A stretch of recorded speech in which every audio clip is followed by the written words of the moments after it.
विरुद्धमा गर्नु हो। नवीन सम्झौता गर्न दललाई हामी खुला आह्वान आजबाट घोषणा गर्छौँ। नवीन सम्झौता 2063 साल वैशाख 11 गते राजासँग के सम्झौता गरेका थियौ? यो सम्झौता के थियो भने राजा राख्ने संसदको पुनः स्थापना गर्ने भन्ने थियो। के विदेशीको हरियो डलर खाएर राजालाई फाल्यौ? न त जनमत सङ्ग्रह गरेर फालेका हौ, न त आन्दोलन गरेर फालेका हौ। 2-4 जना हरियो डलर खाएर विदेशीको डलर खाएर यो देशको राष्ट्रता फाले।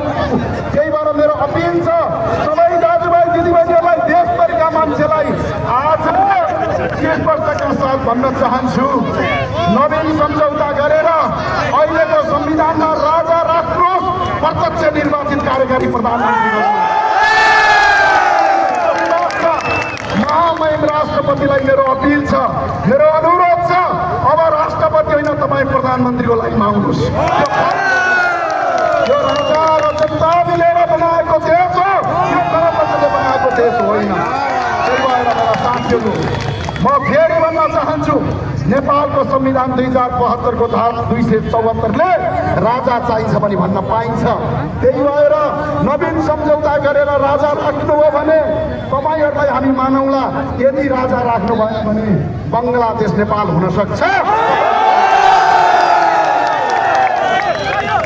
राष्ट्रिय प्रजातन्त्र स्पष्टका साथ एउटा संसदको हैसियतका साथ भन्दैछु, प्रधानमन्त्रीज्यू नवीन सम्झौता गर्नुहोस्, राजा राख्नुहोस्, राष्ट्रपति हटाउनुहोस्, जनताबाट प्रत्यक्ष निर्वाचन कार्यकारी प्रधानमन्त्री गर्नुहोस्। मुद्दामा नवीन सम्झौता गर्नुपर्छ। अब पहिलो मुद्दा राजा चाहियो, राष्ट्रपति बाई बाई बाई। दोस्रो मुद्दा संसदबाट प्रधानमन्त्री हुँदैन,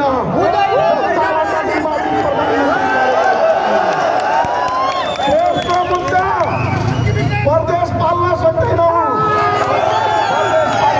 हाम्रा ढाड सेकिए, दाजुभाइहरूले शिक्षा पाइएन, स्वास्थ्य पाइएन, प्रदेशमा छोडेर त आवश्यक छैन। यही संविधानबाट प्रदेश संरचना खारेज गर्नुहोस्। हिन्दू बुद्ध किराँत सहितको वैदिक सनातन हिन्दू राष्ट्र संविधानमा घोषणा गर्नुहोस्। यदि यो चारवटा मुद्दा अहिलेको सरकारले लागू गर्दैन भने मेरा साथीहो, देशभरिबाट सदरमुकाम खेर्नुहोस्।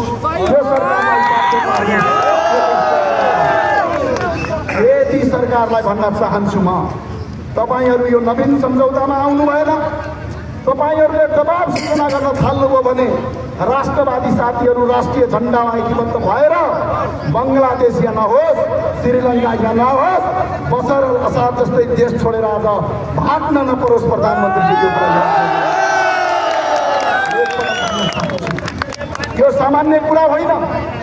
यो दल अहिले पनि तपाईहरुको 2/3 छ।